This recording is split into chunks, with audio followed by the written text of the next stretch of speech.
Master, General Grievous' ship is directly ahead. The one crawling with vulture droids. At the beginning of Episode 3, the Jedis are kind of flying through in their starfighters, and they're looking for the Separatist cruiser.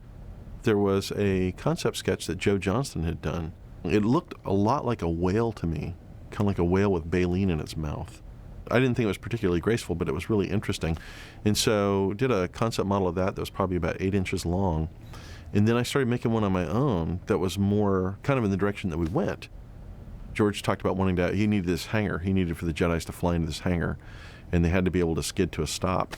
And one of the things that popped in my head was a James Bond film where he flies through a hangar in this small jet. And I always thought that was such a cool idea. And I thought, well, why not do the hangar through the sides? So worst case, you would skid out the other side of it. And I proposed that to George, and he liked that idea. So that got incorporated into it. And then he liked the idea of the tower. The tower at the back has one of the rooms where they actually have one of the big fights in the film. You won't get away this time, Dooku.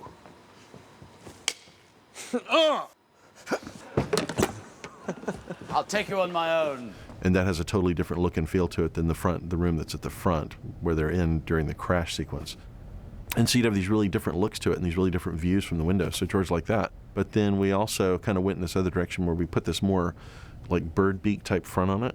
And we refined the antenna with that structure on top of it. So there were a number of people involved in playing with that part of it. And then I built another concept model of that's probably about 13 inches long. And that incorporated all the details that theoretically we wound up with in the end.